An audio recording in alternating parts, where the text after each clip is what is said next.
are forced to treat the or learn about the medical conditions nowadays, because the nowadays, due to the older age, or maybe due to because we are doing more number of cases, we are seeing more number of people coming to us with possible medical problems. And this slide I have put intentionally because as a dentist, your way of thinking is always different from that of a physician. Excuse me, sir. Yes. The audio is bit. It's not being heard Okay. properly. Okay. Can you? Yeah, I think hear now now? it's fine. Okay. Is it clear now?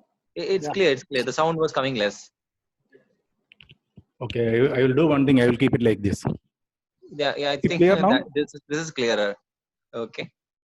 Is it clear? It's clear, sir. You may continue, sir. It's clear. Okay. Intentionally, I put this slide basically because I am a dentist, and our knowledge of systemic conditions are something which is forced on us because nowadays we are dealing with a lot of medical conditions when they come for our dental treatment. And because we have not learned it as a physician do, we always will have a lacking. Now, the reason why we want to learn about the medical or rather about the medical conditions is because we are afraid of complications occurring during the treatment due to the medical conditions, other than what is due to our treatment as such. So this particular slide actually shows that during the local injection, when you give the local anesthetic injection, the chances of possible complications is actually more than 50%. And also during the dental treatment phase, again, it is almost close to 22 or 23%. So that is the reason why we want to know about a little bit about the medical conditions. Now, when the patient comes to you, actually, basically the patient will come and sit opposite to you in the chair. And generally, what do? Is you will quietly ask the patient what is the reason why he came here. So naturally, the patient will answer you that he has come for a particular dental treatment like you. You will go to the next step where you'll be asking about the possible any medical conditions or any physical issues or any drugs he is taking before you go into the next step. By this time, actually, something occurs. Like there is a problem with the attitude. One is from the attitude from the patient's point of view, and that from your point of view. From the patient point of view is that generally you have two people coming in. One will be the patient and one will be the bystander or the attendant. When you ask about the so-called medical issues, sometimes it happens that the bystander will keep on answering you, and the poor patient will be looking at you, thinking, or rather looking at you with beseeching eyes, you can say.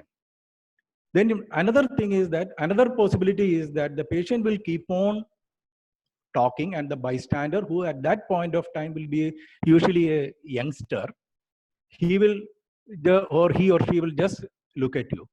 In both the instances, actually what happens is that the patient, or the other case, the bystander, want this particular treatment to be over with. And the moment you start talking about the medical conditions, unless you are careful, there is every possibility that they may not give you the correct details you are asking for. Another issue is that whenever from your part, whenever you hear that the patient is having a medical issue, many a time your face will fall.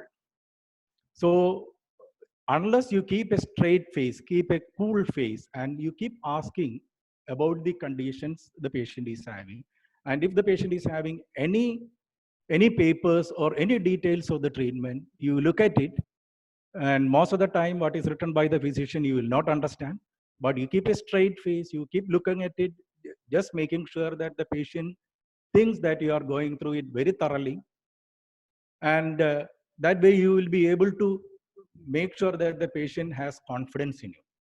And after that, you have to ask some leading questions so that you will be able to come to know of the full details, even with a possible bystander who is not very cooperative.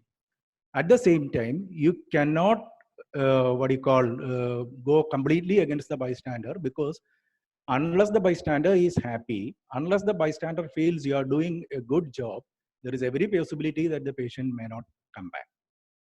Now, once the history taking is over, once you have taken the history, you have seen the case sheet, then you have to start evaluating the patient. While taking the history itself, while the patient is answering, you have already evaluated certain things. The ability of the patient to answer, his cognizance of the problem, and the way he understands the problem, his attitude towards the treatment, his reasoning, or the way he thinks about the treatment, and the way he is ready to change his day-to-day activities to accommodate the treatment. And basically the positive aspects or the negative aspect about the dental treatment can be understood while you take the case history. That means from the steps which I have shown in this, you can see that psychological evaluation part, actually you do a bit while doing the history taking. Once that is over, history taking part is over, you need to physically examine the patient. Naturally, you will not be able to examine the patient on a table as many of the physicians or other medical doctors do, but you have to do a cursory inspection of the patient. And it is quite important that you do record the vitals of the patient. The vitals means basically blood pressure, heart rate, respiratory rate, and temperature. And the reason why you are noting this baseline vitals is actually it gives a knowledge about the patient's ability to tolerate this treatment.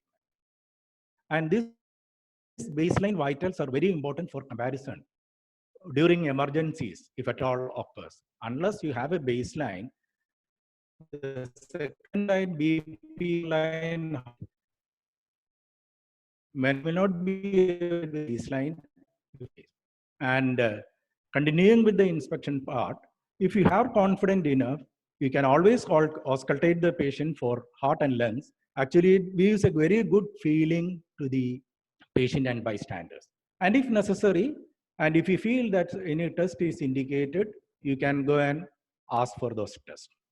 Now, once these things are there, once you have physically examined the patient, you have sort of psychologically evaluated the case, you have taken the history of the thing, you have an idea where are you at present. So American Society of Anesthesiologists have classified the patients into sort of 6 groups, of which I think the first 3, that is the normal healthy patients, the second one, mild systemic disease with no significant impact on daily activity, third, severe systemic disease that limits activity. I think these 3 can be taken up by most of the dental clinics.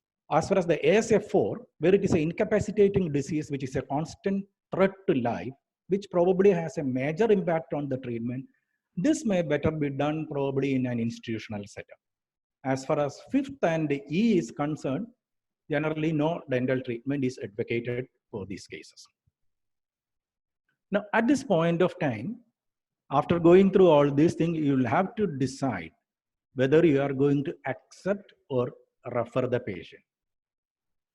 I know all of you will want to accept the patient, basically because of the EMI issues, and also you have to remember the possibility of any problem occurring and any monetary thing you may have to give. Between this, you will have to decide whether to accept or refer the patient. And also, I have put forward few things which I think is necessary before you accept the cases. One is the patient, you have, by now you know that the patient is having this particular systemic disease. And if you have knowledgeable about the possible problems you can encounter, and you're any of these complications, then whether you have reasonable facilities for the management of the problems which might arise. And another very important point is whether you have the adequate physical as well as mental skill for the management of this problem. And lastly, and very importantly, it is that you make sure that you have a good referent center and you have a very good physician with a very good attachment to you who may be able to take up the case if you are unable to manage it by yourself. Another point is that whether you accept or not, to an extent will depend upon a willingness to take the risk. And lastly, very importantly, you have to remember that whatever you do, the liability rests on the treating person. Whatever precautions you have taken, the liability will rest on the treating person if you are managing and if you case and if any complications befalls you. Now, once if you have decided to accept, only then we can go forward. Once you have decided to accept the case, that means then you will have to examine and find out what is the dental treatment which is required. And at this point of time, you will determine that this particular systemic condition the patient is having, this condition, is it going to have any relevance with the work you are planning to do? If you are simply planning to do a filling, if you are planning to do something else where there is a possibility of administration of any drug, then at that point of time, you will determine with your knowledge of the drugs you are going to use, whether this particular treatment we are going to take up. And at this point of time, considering the work you are going to do, you might or might not seek medical consultation. If you feel that a medical consultation is required, you should always ask for the medical consultation. And once you ask for the medical consultation, you have to make sure that you will write a proper consultation to the physician. As I said in the beginning, by training, the physician rarely understands your terminologies and the way you write, the techniques you use, the timing you might take for the procedures. So you have to make sure that when you write a consultation, you write it with your letter pad with the details of the clinic, phone number, qualification, etc. And make sure that you write the medical history as it is understood by you. And you have to brief in that particular consultation letter that what you are going to do. And as I said earlier, make sure that you do not use any short forms of the technique you are going to use, because as I said earlier, the very few physicians know our terminologies. And it's very important that what is the anesthesia, if at all, it is going to be used. And whether you are going to use, if it is local anesthesia, whether you are going to use it with or without adrenaline. Because as far as a physician is concerned, adrenaline is an emergency drug. So you have to mention that whether it will be used. And very importantly, you have to mention the time which is required for the procedure. If you simply write a technique, as I said earlier, the physician will have no idea how much the time is you are going to take. So the time actually is equal to the amount of stress. So if you are maintaining that the time which is going to be taken is this much, the physician gets an idea that this is a procedure which is little longer. That means the patient might be having a little stress. And also, because of the medical condition, if you feel that the drug you need to administer during or after the treatment will have any implications on the systemic problem, you will have to specifically ask for it. And the lastly, and I think the most importantly, it is that why you referred the case. Actually, because you are possibly worried about a particular complication, or you are worried about the complication which might arise because of any drug you might give. So once that is done, then you have to write clearly what you actually require from the consultant. You just require whether the patient, the physician to write that the patient is fit to undergo the procedure. Nowadays, I don't think any physician will write he's fit to undergo the procedure right away. Generally, they will write that the patient is fit to undergo the procedure with mild risk, moderate risk, or severe risk, just like that. Nobody will write patient is fit to undergo the procedure nowadays. And if you really think that any amendment of the medications which the patient is taking, you will have to specify that. And again, if you feel that any specific drugs is to be added during the procedure or after the procedure, you will have to specifically mention that in your consultation. And lastly, you have to mention your regards to the physician. So once you write to the physician, you will get a result from the physician. Now, with that, whatever the physician has written, you will have to again redetermine whether the treatment, dental treatment, or the sequence of treatment you have decided, does it require any modification? Does the timing of your treatment requires any modification? That means if you want to have a morning appointment or like that. And if you feel that any drug modification is required, that also should be thought of. Now, just for the completion's sake, I am just saying that if at all any complications comes, if at all any medical legal thing comes, what is written down is what the legal people will look into. So you make sure that in your case sheet, you must have written down the medical history. It's no use you have taken the oral history. You have to make sure that whatever you have taken is noted down in your case sheet. If there is any drug history and if there is any allergies, these have to be mentioned. As mentioned earlier, during when you took the BP, pulse, etc., you have to make sure that you enter the baseline parameters in your case sheet. Write your findings, whatever findings you have got. That means the dental this thing you have examination you have done. You have to write down the findings. You have to make sure that whatever investigation you have run, you have to call for investigation. That has to be written down. And at a later time, you should be able to justify why this investigation was done. And once you get the result from the investigation, that is to be transferred faithfully to your case sheet. That findings need to be transferred faithfully to your case sheet. And if it is any consultation is taken, you have to enter into your case sheet that why this consultation is taken and what is the advice you have got from them. Now you have to write your final treatment plan. What is the sequence of the treatment plan? How you are going to do your treatment have to be recorded into the case sheet. Now, if you have done any change in the treatment plan due to the medical condition, you have to enter that this particular change in the treatment plan is done, taking into consideration the systemic issue of the patient.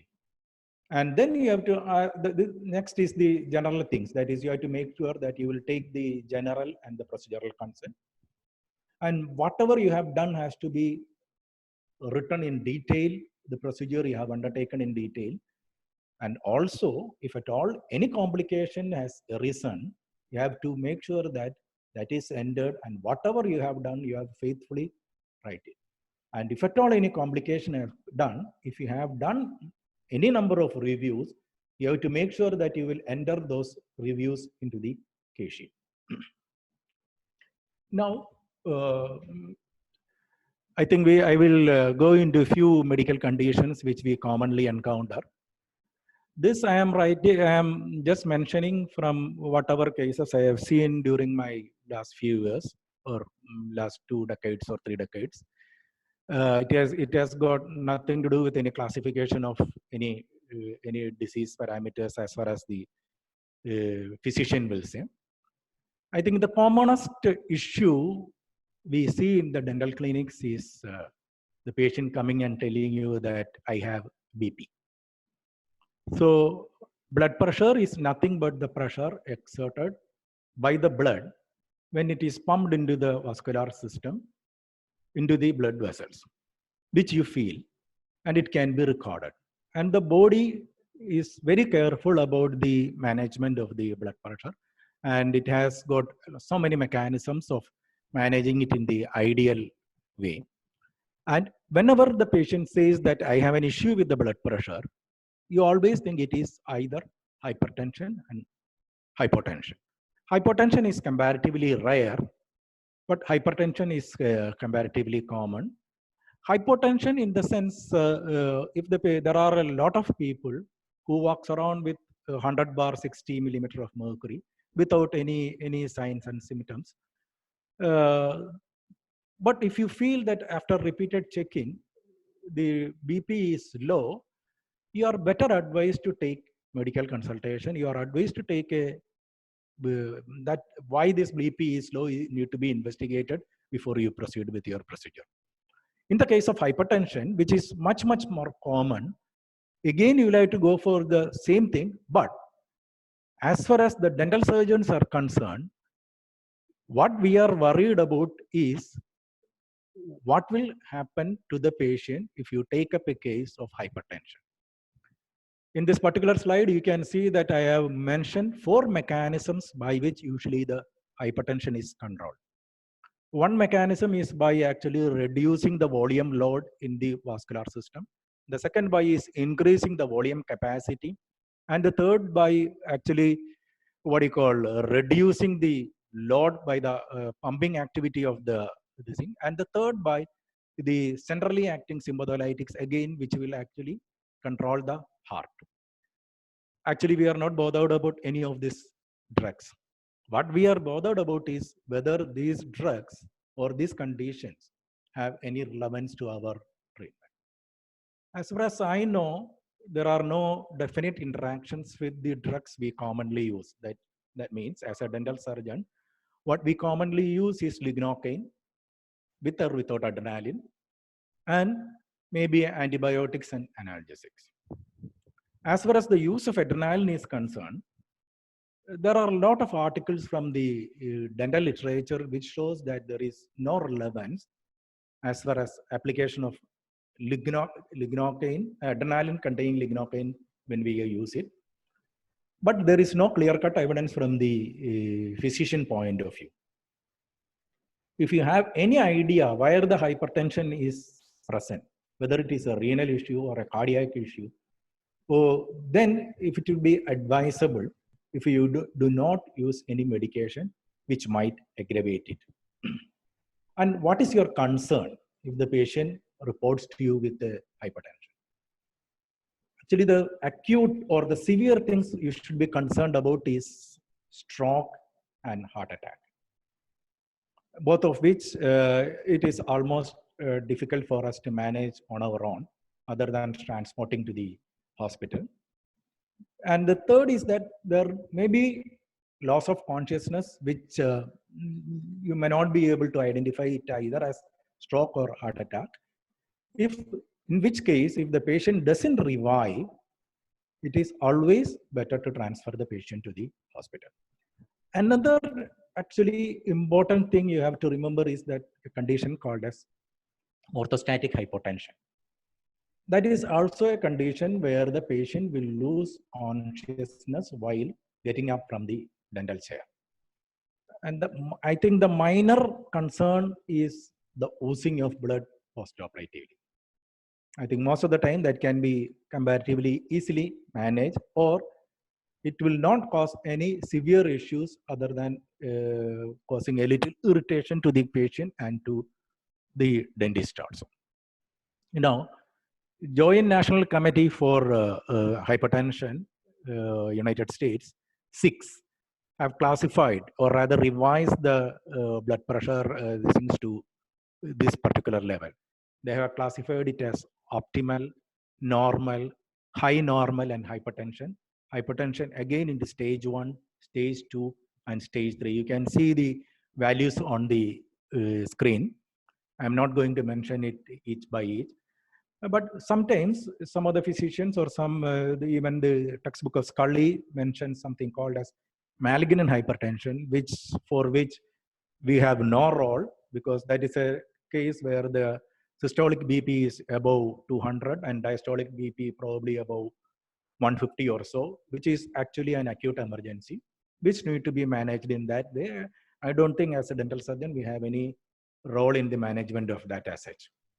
Now, the dental considerations adapted from the Scully is that if the patient that is up to the high normal level, where the BP is up to 140 or 90, they are not advocating any special care is required. You can go with your normal routine management.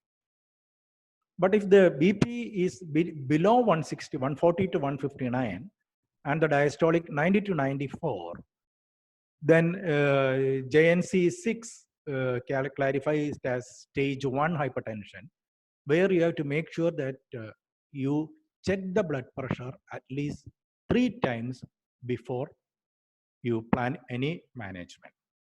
If all the 3 recordings come out same, if it is between this range, I think you can go for routine dental management.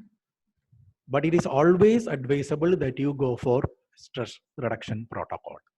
By stress reduction protocol, what we mean is that the timing has to be adjusted, the diet has to be adjusted, make sure that the patient is comfortable, make sure that the patient has utmost confidence in you.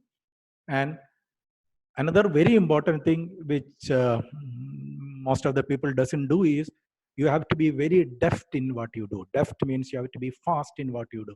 You have to minimize the clinical time as much as possible. You do whatever thing you have to do as early as possible and send back the patient off. Then the next stage is those with BP between 160, 179 and those between 90 to 99, where the JNC 6 classify it as stage 3. The dental management protocol is the same. A stress reduction you have to do. You have to check the BP thrice. And if you find that it is higher and if you feel uncomfortable, you make sure that you go for medical consultation.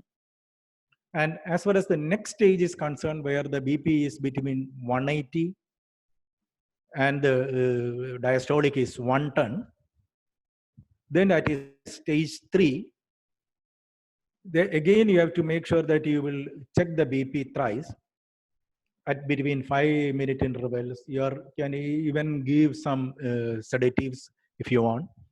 Then you recheck it, and if it all exceeds the stage, it is always advisable to ask for an immediate medical consultation.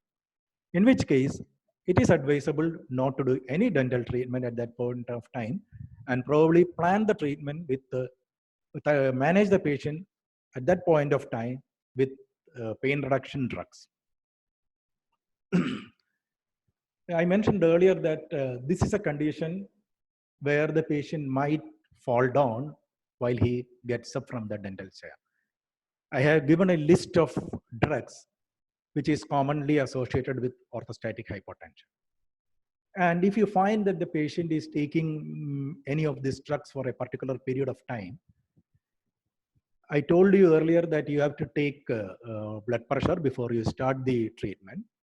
And in those patients with hypertension, you need to take blood pressure at least 3 times. And this is one occasion where you need to take the blood pressure at different, maybe patient sitting and patient lying down. And you have to find out whether there is a difference between the sitting BP, systolic and diastolic, and the standing or the lying down BP. Usually, those people who are liable to develop orthostatic hypertension may have a change in the systolic BP by around 25 millimeters. They will have a reduction of BP of the systolic by around 25 millimeters from the basic level, which you have already calculated or already taken. And from the diastolic, you may have a 10 millimeter of mercury less as far as the diastolic is concerned. And the pulse rate, generally you find that the pulse rate is suddenly increased. Maybe 20 to 25 pulse increase might be noted in from the normal what you have said. So any of this drug, patient on any of this drug, it is advisable that you take BP thrice at maybe sitting down or maybe lying down. So if you find that there is any change during this, you have to make sure that the patient will not get up from the dental chair suddenly. And again, I have given a list of the predisposing factors where you can have what is called as orthostatic hypotension. The drugs I have mentioned earlier. Another reason is the prolonged period of recumbency. If your procedure has taken a long time, naturally the patient is every possibility that the patient may lose consciousness while standing up due to orthostatic hypotension. And the same goes for older age people and also pregnant ladies.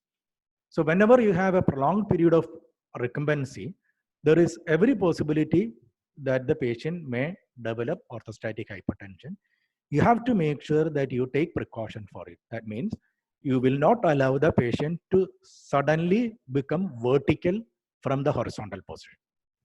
You can always ask the patient to sit up, or the back side of the chair you can push up so that the patient is sitting, and then slowly making sure that the patient is all right. You can ask the patient to get up. That is one way of avoiding this possible complication. And if at all the patient loses consciousness, then what you have to do is basically make the patient horizontal. Make the patient horizontal with the feet elevated. And you can always give oxygen administration. And if the patient recovers, slowly reposition the chair. If due to any reason the patient is not there, you have to possibly reassess the reason for the loss of consciousness. And if in which case, it is always better the patient is transferred to the hospital. Another common systemic condition which you find day in and day out is diabetes mellitus, which is very common in our place. And this is usually seen in association with many other issues. These are the drugs which are used, the oral and parenteral. And generally, to my knowledge, there are no specific interactions with the drugs we generally use. But remember that if you are planning to use steroids post-operatively, possibly it can lead to hyperglycemia. And also, if you are using doxycycline, tetracycline, or ciprofloxacin, that can induce hypoglycemia. And another point of thing you have to remember is that all these drugs are to be, that means oral hypoglycemics are to be used with care in chronic renal diseases and chronic liver diseases cases. So when you are prescribing NSAIDs, you have to make sure that think of the possible damage to the kidney and to the liver. And as far as diabetes is concerned, you have no plan of managing the diabetes as such. Your issue is whether the patient will develop hyperglycemia or hypoglycemia. Hyperglycemia as such, I don't think is a much issue, because it doesn't, unless it goes into severe this ketoacidosis and all, the patient will be, most of the time will be all right. And some of the minor complications like delayed healing, protracted oozing, these might be present again, which can be managed very easily, because you can send the patient off.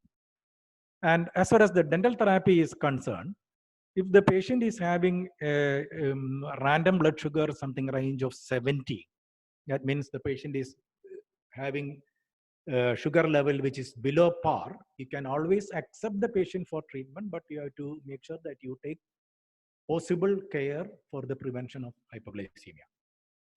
70 to 120, 110 to 175, 175 to 40, all this you can, I think, safely accept the treatment. Only thing in the last case, if it is up to 240 and all, you'd have to make sure that the patient has taken the proper drugs in the morning, food in the morning, etc.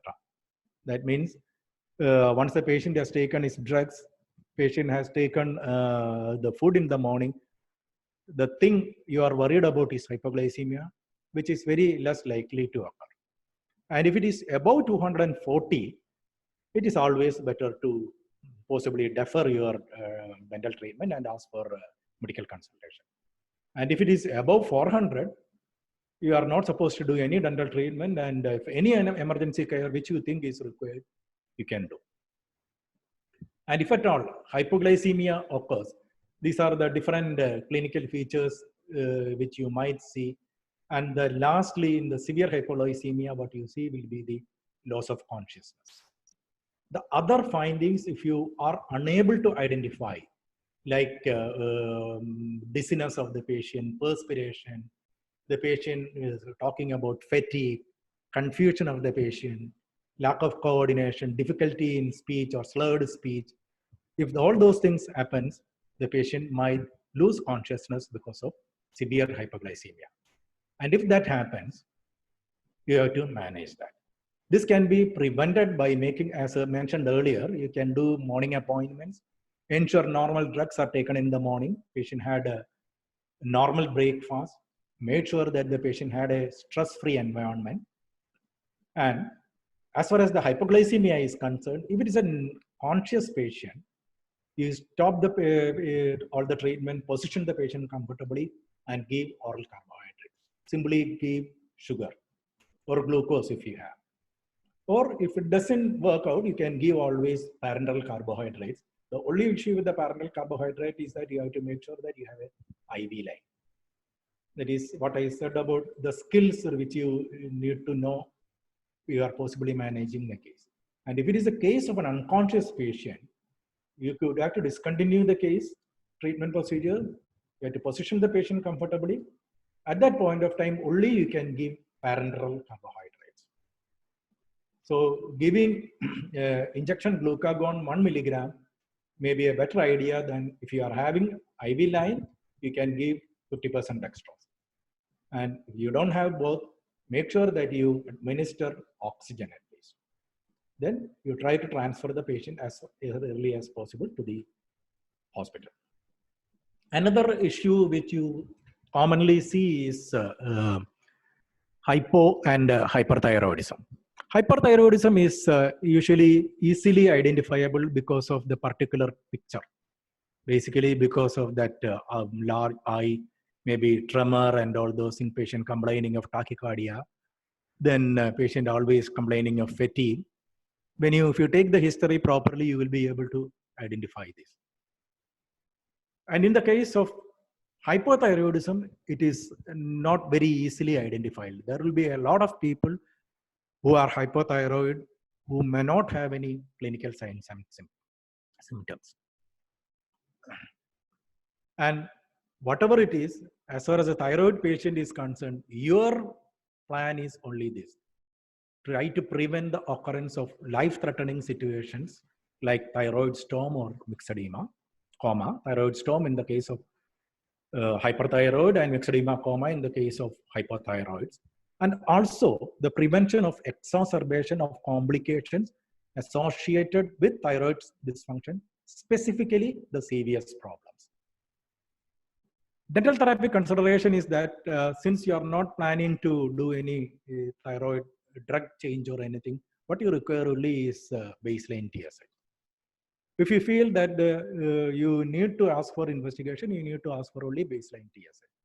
Normally it is 0.4 to 4 milli international unit per liter. If it is common, I think you can proceed with the treatment. You have to understand that the blood pressure variation is very common in hypothyroids, and you have to always plan for management of the blood pressure variation or rather hypotension. And dental therapy consideration specifically says that if there is no signs and symptoms as far as the patient is concerned, it is ASA2 and you can take up the patient. If there is specific signs and symptoms, physician consultation is mandatory, because any complication which possibly might come out of thyroid issue are usually quite dangerous, whether it is myxedema, or thyroid storm, both of which are very reasonably dangerous. Because of that, you have to make sure that in the patient has symptoms, physician consultation is advised. And also that in a patient who is hypothyroid, if you plan to administer any sedatives, opioids, or tranquilizers, you better be careful, because there is every possibility that the patient might develop coma. And in hyperthyroid cases, atropine, epinephrine, or other vasopressors are, as far as possible, better avoided. And that too, the gingival retraction cord, which is impregnated with adrenaline. And also, you make sure that you will aspirate before giving local anesthesia to prevent the inadvertent administration of LA with adrenaline into the circulation.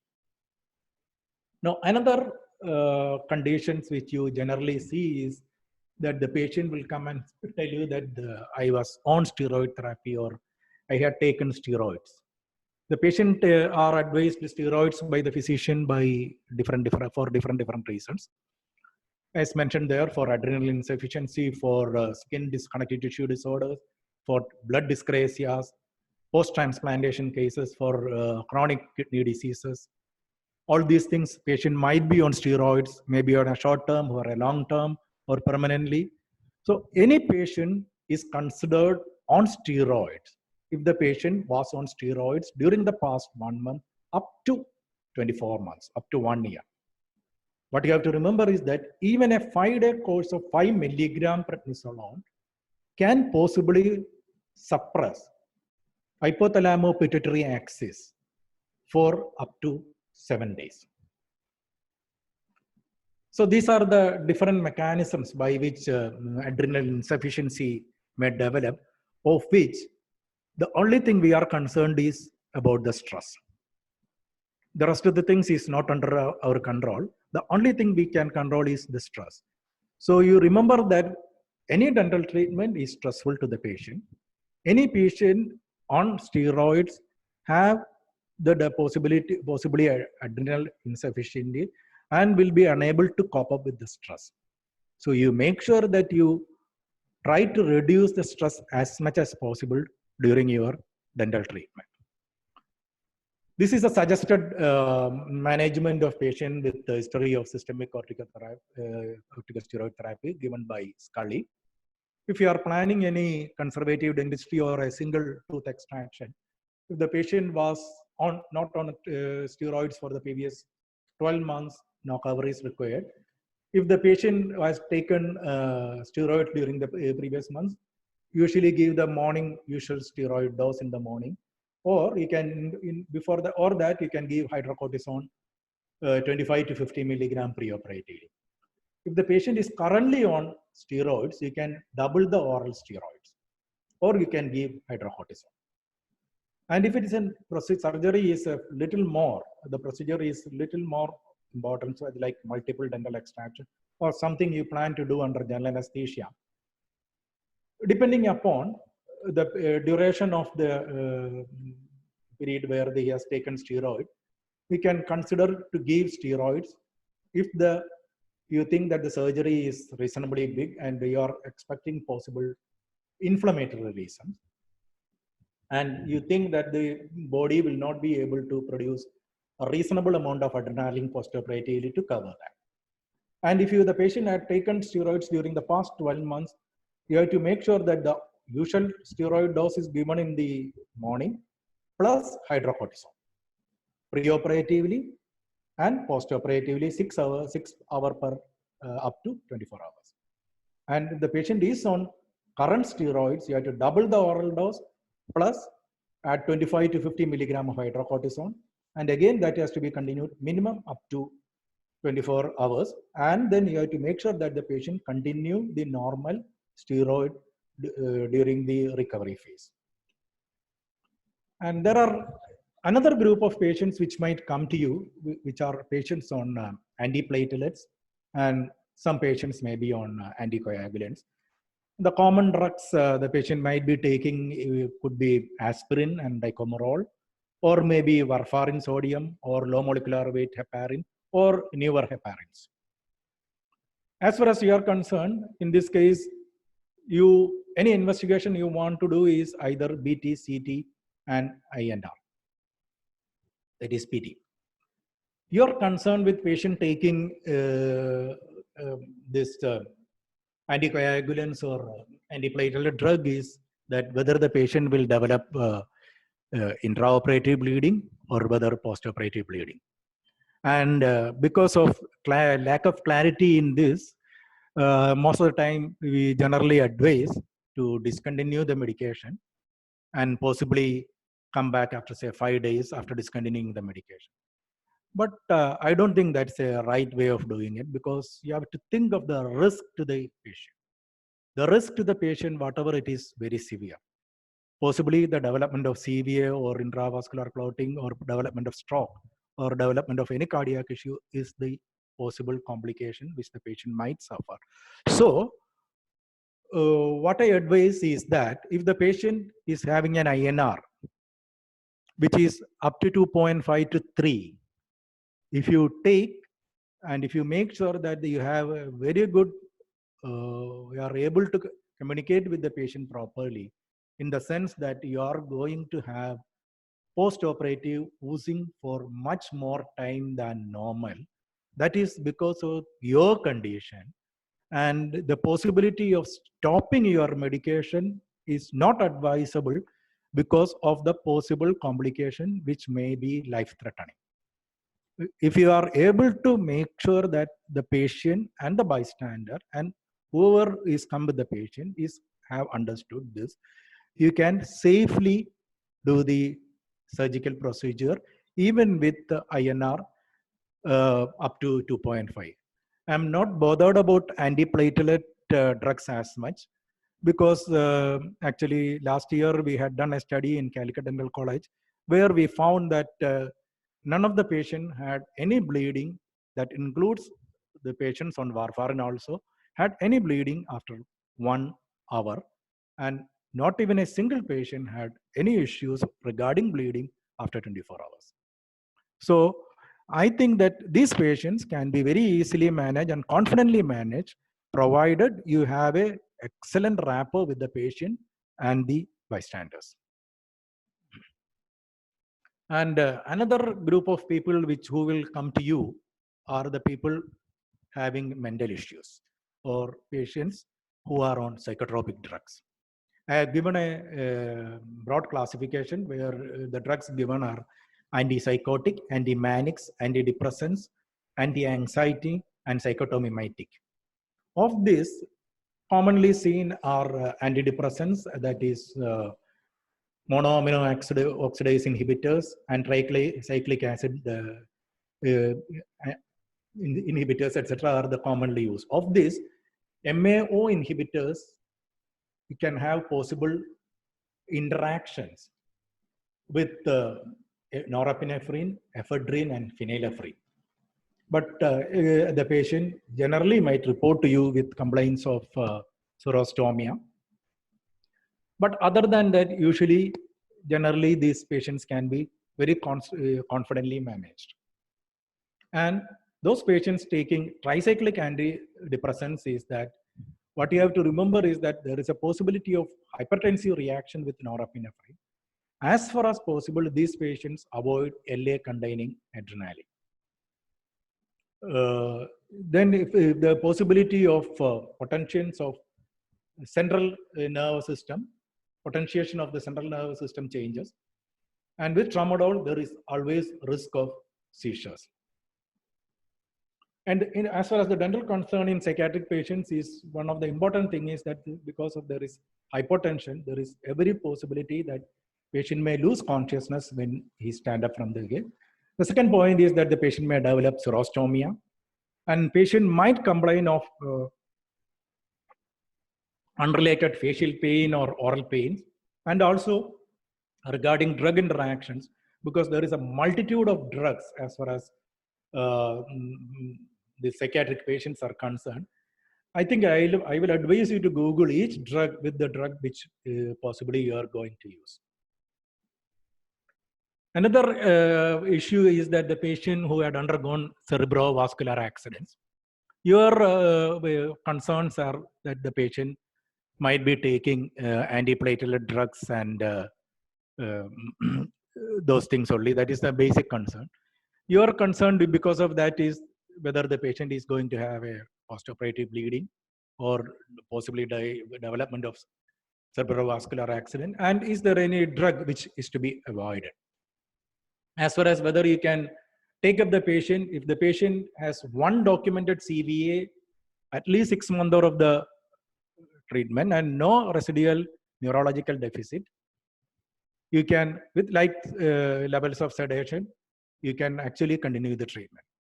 One or more documented case of CVA in the last 6 months, you can actually sort of light levels of sedation, and you can do the routine things, not anything where you are going to possibly stress the patient.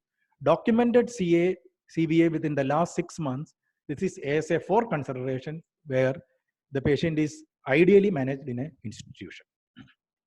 Another condition or the type of patients which might report to you is with the patient with history of angina pectoris or acute myocardial infarction. What are the dental considerations is that you have to make sure that you will not overstress the patient. If at all needed, you will make sure that you will give supplemental oxygen 3 to 5 liters per minute. You have to make sure that there is adequate pain control during the treatment. You don't want to again stress the patient. If at all you are using any vasodepressor like adrenaline, you have to make sure that you make it as minimum as possible. If at all possible, nitrous oxide, oxygen, psychosedation, if it is available, is the best. And you have to make sure that you will keep on monitoring the vital sign during the treatment. And it may always be advisable to possibly give nitroglycerin prior to the starting the dental treatment. This is regarding the history of angina and whether you can take up the patient.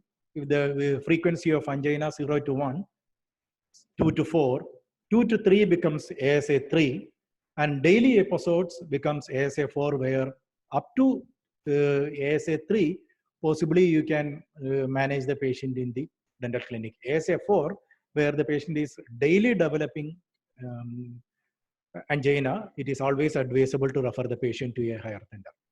If the patient with the history of MI, again, you have to make it almost similar to that of the angina only. Avoid overstressing the patient. Oxygen administration, vasodepressor has to be minimized. Psychosedation is preferable. Anticoagulation, whether you need to alter it, which we have discussed earlier. You have to make sure that you will aspirate if you are giving inferior alveolar nerve block or posterior superior alveolar nerve block. Make sure that you will aspirate as far as possible. It should be avoided also. Now, another group of patients with which the people will report to you with the history of seizure disorders. That means fits. You have to make sure that you take proper history about the fainting spells and the number of seizures which occur to the patient. You have to talk to the patient regarding the previous experience of seizures, when it occurs, what is the duration, how was it managed, and then you have to make sure that you will be careful in the selection of LA agent and make sure that you will ensure pain-free procedures. Again, like in the regarding the MI and all, nitrous oxide, oxygen sedation is advisable, and if you can give benzodiazepine sedation also is good. Our concern regarding the seizure patient is will the seizure occur during our procedure? And if it happens, what is to be done? And is there any drug or any drugs which I prescribe will have any implication on the drug patient is taking? So which are the patients which you can take? If the patient is well controlled with medication, that is ASA2 patient, you can very safely take up the patient. Well controlled with medication, but seizure occurs possibly once in a month, that is can be considered as ASA3, you can take up the patient, but you have to prepare for the possible development of seizure and its management. History of status epilepticus, where these fits kept on coming and coming, it is ASA 3 to 4. Medical consultation is a must. You can take it up, but the possibility of repetition of the status epilepticus is quite real. And those sort of patients are better managed in an institution. And if the patients where the seizures are poorly controlled with medications, I think it is better not to take up the patient. It is always better to review the patient after better control of seizures. These are the three factors which actually precipitate seizures. That is what is called as 3H: hypoglycemia, hypoxia, and hypocalcemia. So make sure that the triggering factors like make sure that the patient has taken proper food, make sure that the patient had proper night of good night of sleep, and always keep an eye on possible hormonal changes during pregnancy due to concurrent illness, metabolic disturbances, etc. Severe sensory stimuli like flashing sounds, lights, even electric toothbrush, all this can possibly stimulate the fits. And some drugs, illicit or otherwise, like alcohol, chlorpromazine, ketamine, etc., possibly can cause triggers. And just for information's sake, I'm saying the different ages at which the fits occurs, and coming from young child to adolescent to middle age to older. As you come in the older group, it is either CVA or neoplasm, but in the younger age, it is birth trauma and other congenital diseases, which is the reasons for the fits. And what you have to be more careful about is what are the drugs which are used in dentistry, which can possibly increase the anticonvulsant activity leading to a possible overdose. If you are using aspirin, there is every possibility that if you are using, patient is on valproate, the bleeding tendency will be increased. Azole antifungals, which we rarely use, metronidazole, which we very commonly use, where also if the patient may cause the bleeding tendency if the patient is on phenytoin. Propoxyphene also is not very commonly used. The drugs used in dentistry whose activity can be altered by anticonvulsant. If you are using acetaminophen or paracetamol, hepatotoxicity may be increased if the patient is taking an anticonvulsant drug. Doxycycline, if the patient is taking doxycycline, if the patient is on carbamazepine, possibly the action of doxycycline becomes decreased.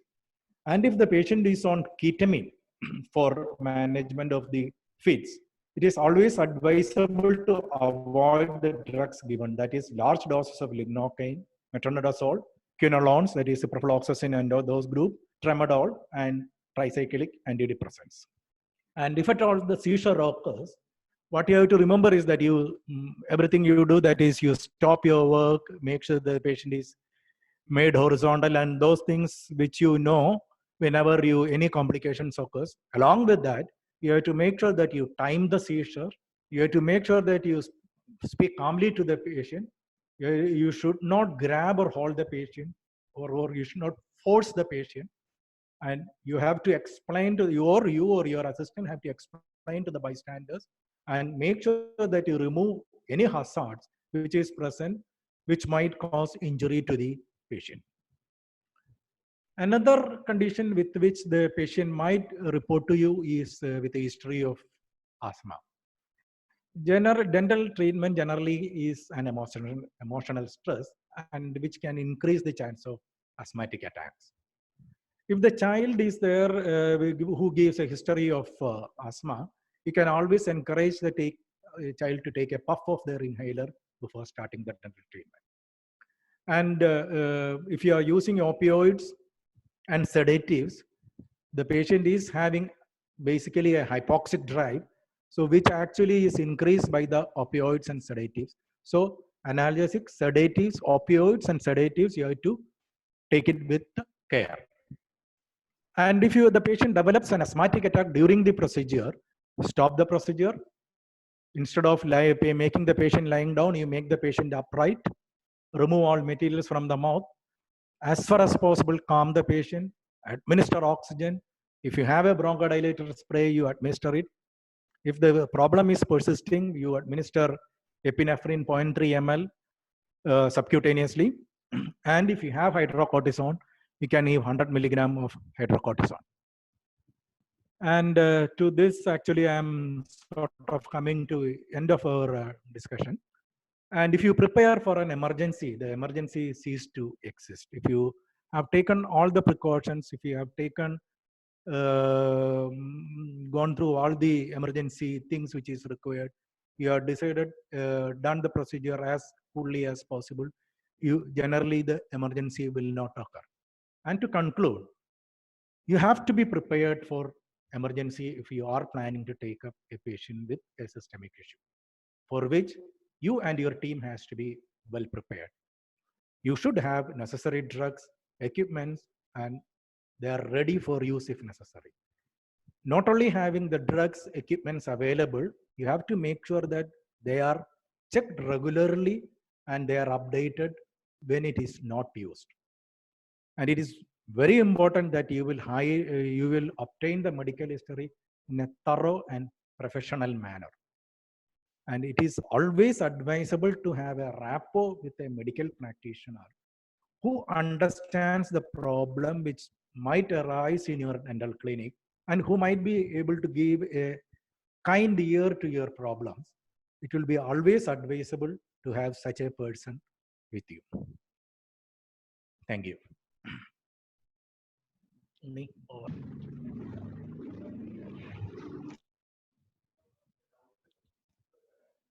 Oh, please.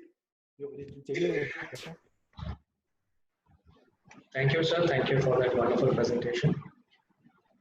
Now coming to the doubts that our viewers had asked.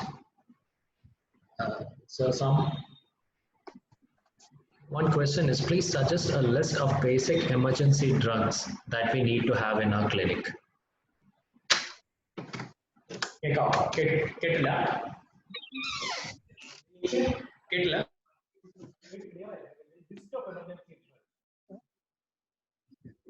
Okay. Hello. Actually, this is a question I anticipated, because actually it is not a list of emergency drugs. Only clearly. It is clear. it is not a list of emergency drugs. What you require is a list of things which you require. I will just continue with the slide presentation. If you should have, these are the emergency kit which should be available to you ideally. That means you should have 4 types of emergency kit, where you have a basic emergency kit which will contain critical drugs and equipments. Then you will have non-critical drugs and equipments, another kit. And if at all the patient develops cardiac issues, you should have an ACLS drugs. And where the patient develops possible allergy, you need to have antidotes. Coming to the critical drugs, I have given a list. You can see it is epinephrine, which is absolutely necessary. Nitroglycerin, again, is necessary. Oxygen, I think if I am asked to put it, I will put oxygen as number 1. Oxygen is one of the most critical drugs which should be available in your clinic. And for most of the cases, to allergy, to loss of consciousness due to different reasons, hypoglycemia, you might give hydrocortisone. It is a must that you will have hydrocortisone in your clinic. Whenever the patient you are suspecting hypoglycemia, make sure that you have 50% dextrose in your clinic. And any bronchodilator and histamine blocker, these are the list of critical drugs which you ideally should have in your clinic. And the non-critical drugs like midazolam, morphine, phenylephrine, antihypertensive like esmolol, atropine, and spiritus of ammonia, nifedipine, antihypertensive. These are all can be kept as a possible non-critical drugs. And ACLS drugs, which you can keep, one is epinephrine only. You can have morphine, lidocaine. I don't know whether we will be able to use that lidocaine drug, that if at all it comes. Verapamil, atropine, and oxygen. And antidotes, like if you are planning to use opioid, you have to have an opioid antagonist. And drugs like flumancil if you are using benzodiazepines. And if you are using cholinergic drugs, you may have physostigmine to counteract the cholinergic. These are the at least the first 2 groups, that is critical and non-critical drugs, should be available in your clinic. Along with that, you should be having a lot of critical equipments also. As mentioned earlier, one of the most important drug I say is oxygen delivery system, that is oxygen. And it might be advisable to have an AED, that is automated electronic defibrillator, suction tube and suction tips, tourniquet, syringe, IV cannula. You have IV line, you need to have fluids, Magill's intubation forceps, because there is every possibility of something going into the patient's trachea during most of our dental procedures. So these are emergency equipments which might be required. And in dire cases, you might require scalpel, artificial airway laryngoscope, etc., etc. So these are some of the things which might be required, which most of you will be afraid when you hear about it.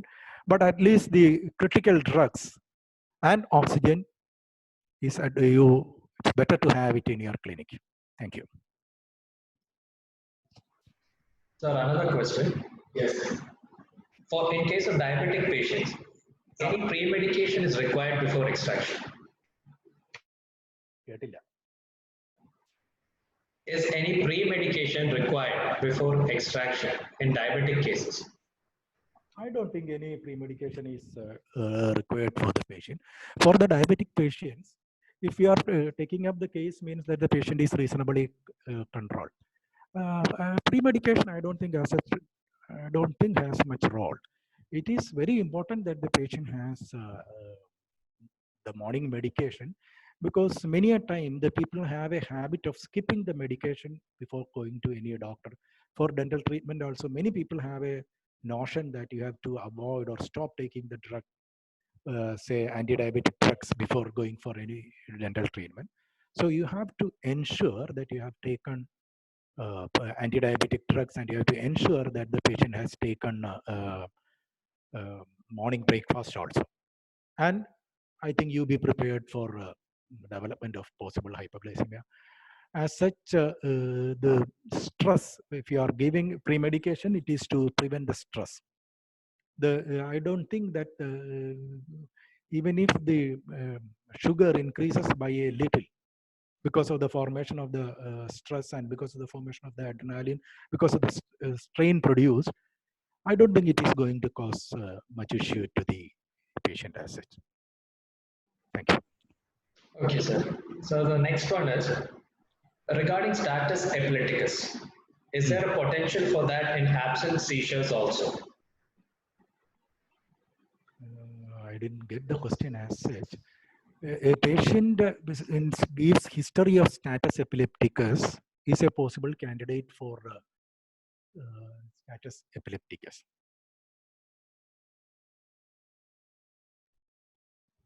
Yes.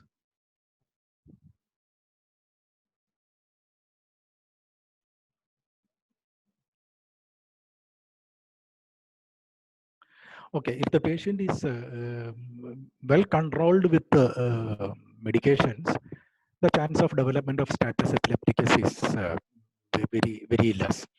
If the patient in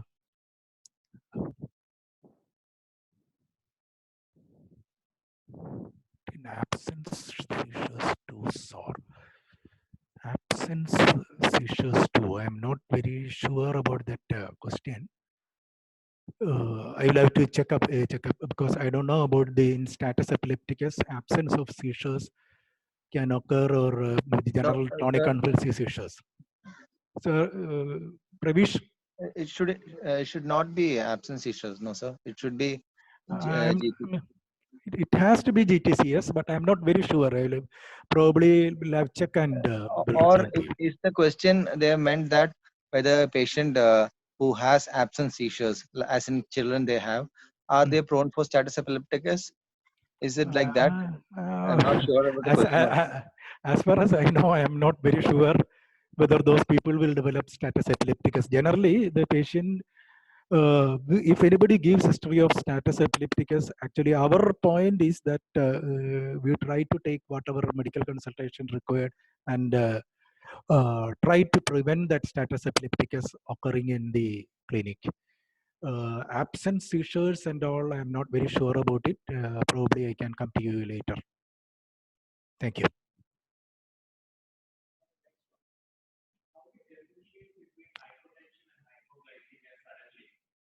Okay. Hypotension.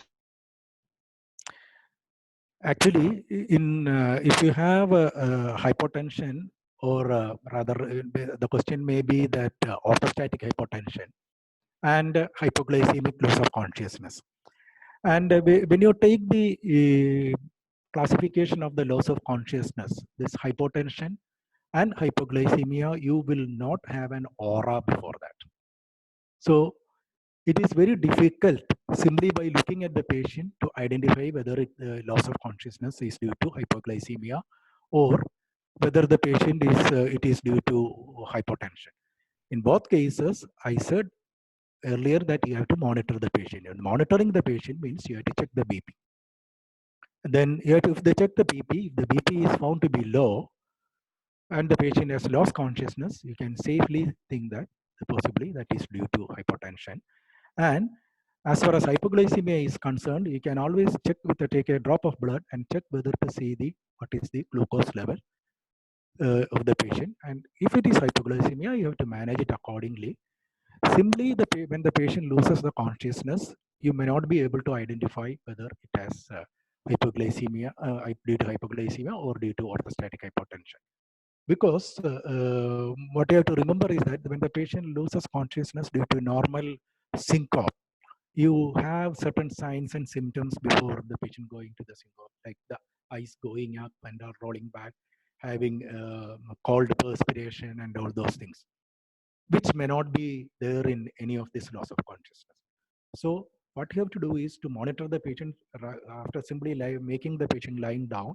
You have to make sure that you take the BP, pulse, and also, if available, you have to make sure that you check the blood sugar level. I think that will be the best way of managing this loss of consciousness. Thank you.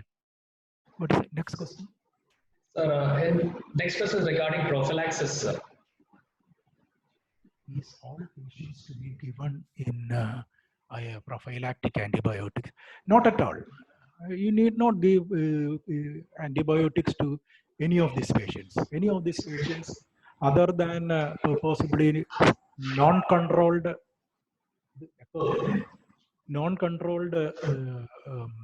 what you call diabetic, or the patient taking steroids due to a multitude of reasons. In those cases only you need to give antibiotic prophylaxis. Otherwise, generally, just because the patient has any medical condition, mean that you don't have to give any antibiotic prophylaxis. But the patient need to be given antiprophylaxis if the patient is not well controlled diabetic, or the patient has undergone a transplant, or where the patient is immunosuppressed. The next is, what about the prophylaxis?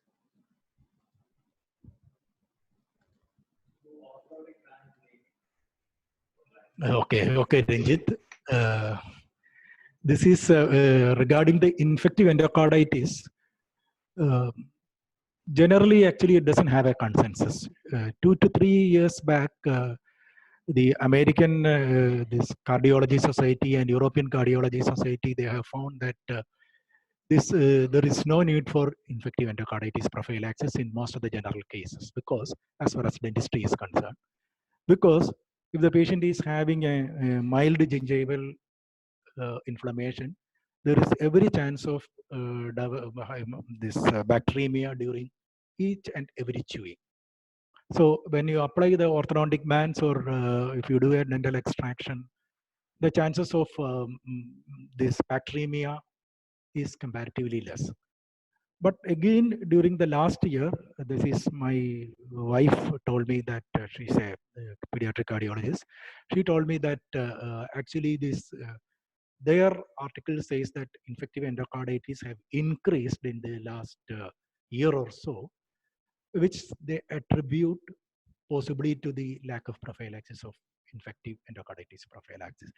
So I am unable to give a definite answer whether you require infective endocarditis for prophylaxis for orthodontic banding in any stable patient, in any patient who doesn't have any foreign body in the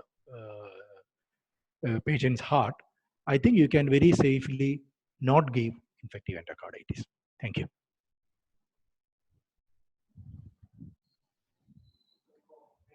Next question, sir. For hyperthyroid patients, should plain LA be given? Yes, it is. It is for basically for hypothyroid cases, it is always better to give. It is always better to give plain LA because the problem with the thyroid is that these are all developed cardiac issues. That means there is every possibility of development of hypertension. So hypertension. So because of that crisis, it is always advised that you do not give LA containing adrenaline. But from my clinical experience, what I have found was that if you are very careful about giving, say, 1 in 100,000 or 1 in 200,000 of LA with adrenaline after proper aspiration, I have not found any complications so far. That is my clinical experience. It doesn't have much value, but what the textbook says is that you are not supposed to give LA containing adrenaline. Is RCT safer than extraction in uncontrolled hypertensive or diabetic? Definitely, it is. The issue is root canal treatment. What do you mean by that? Safety is the question. In an uncontrolled hypertensive or diabetic, what you are afraid is that in an uncontrolled hypertensive, what you are afraid is possibly the development of a cardiac issue or a cerebrovascular issue. If a procedure which is prolonged, which stresses the patient, can have complications. If a procedure which simply because the blood comes out and which you can do within seconds, where the stress might be low, you cannot just say that RCT is safer than extraction in any of these cases. The risk I will put as equal.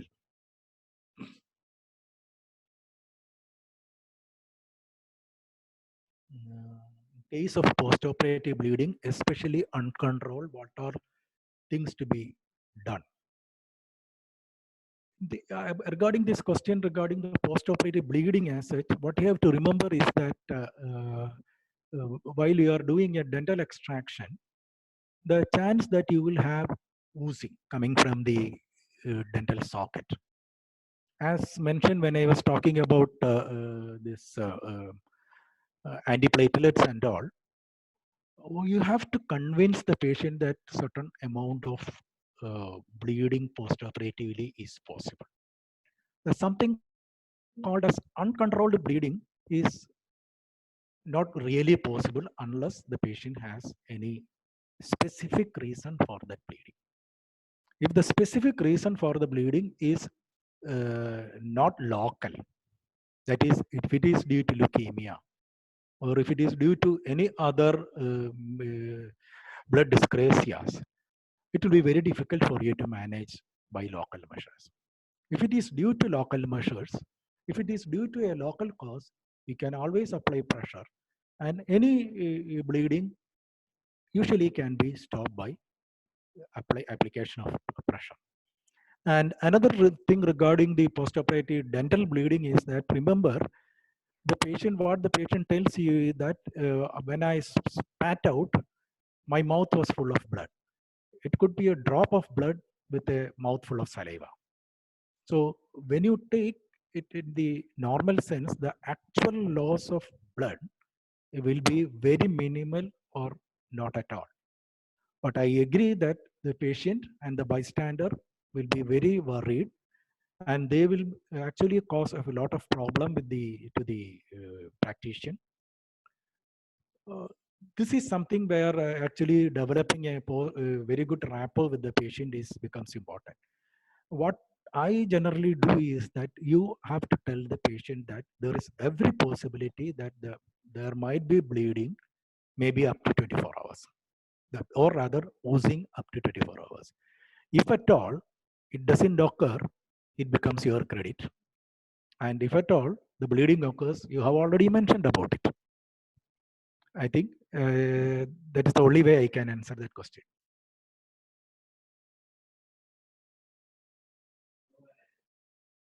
Tramadol and NSAIDs.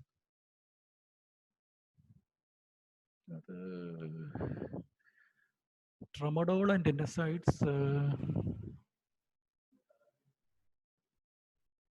Eh?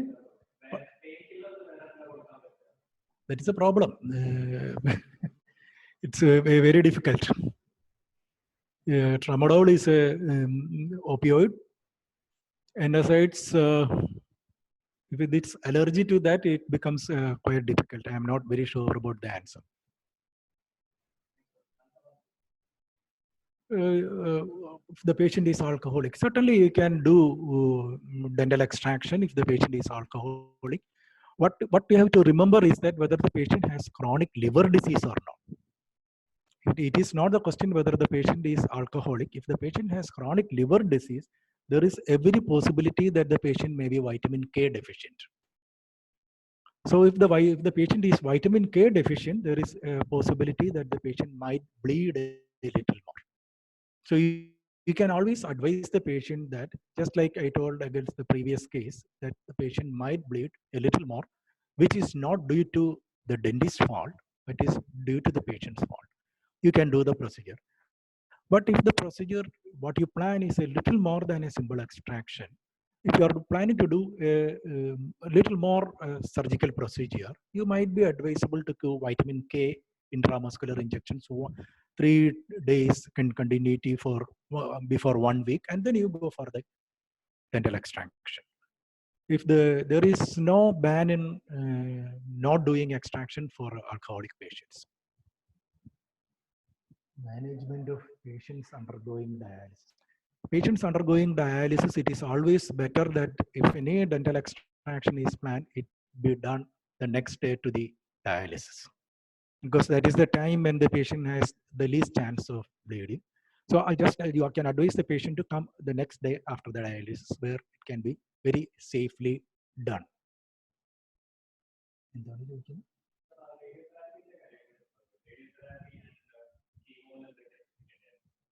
Radiotherapy and chemo. Okay, what are any specific precaution to be taken in patients with radiotherapy and chemotherapy? Actually, it cannot be answered in a single word. First, we will take the radiotherapy patients. Simply because the patient had undergone radiotherapy doesn't mean that the patient immunological system is gone. Or because simply has undergone radiotherapy in any part of the body doesn't mean that they cannot do any treatment. What you have to understand that if the patient had undergone direct radiation therapy to the jaws, that means to the upper jaw and more importantly to the lower jaw, it is not the question of whether you can do the extraction or not. It is a question that whether the patient may develop complication out of it.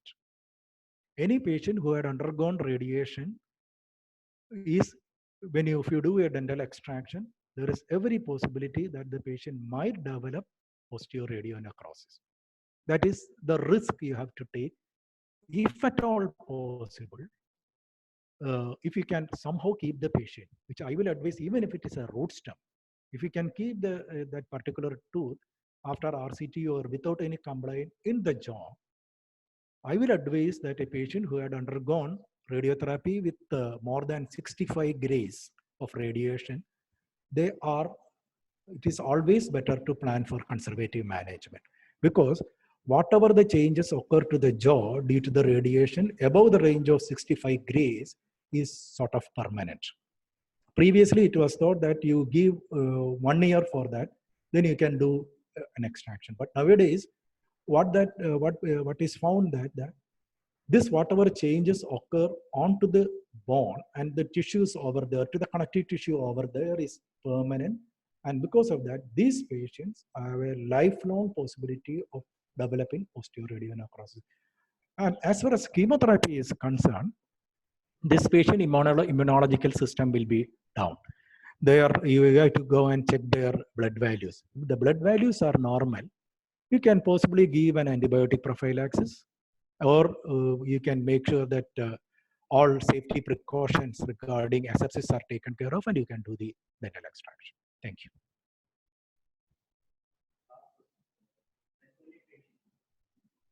Other than doubling steroid, SLE patients, actually, there is no other danger. SLE patients, the basic issue is that the healing, because the connective tissue, the healing will be very much delayed. That is the only possibility. You have to inform the patient that there is a possibility that the wound healing will be delayed. Other than doubling the steroid dose or giving hydrocortisone, there is no other thing which is what you call immediate things to be done. There is no other immediate emergency as far as SLE patient is concerned. Thank you.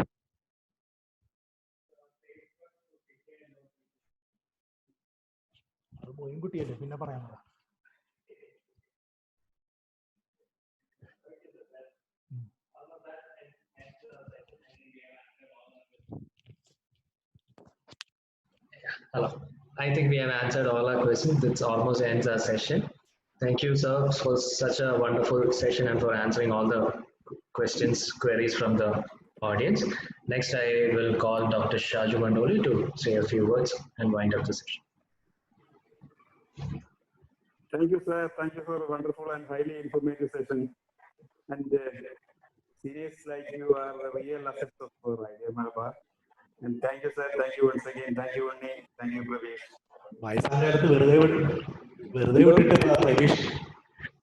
വയസ്സാങ്കാലത്ത് വെറുതെ വിട്ടിട്ട് പ്രവേശിനെ കൊണ്ട് ജയിച്ചാ പോരാ. അതൊന്നല്ല, നിങ്ങളൊക്കെ പറഞ്ഞ് കേൾക്കുമ്പോഴേ നമുക്കൊരു ധൈര്യമുള്ളൂ. ഇതൊക്കെ എനിക്ക് പയ്യൻസ് അല്ലേ, ഇവരത് പറഞ്ഞ പറഞ്ഞാലേ അതൊരു ഒതന്റിസിറ്റി ഉള്ളൂ.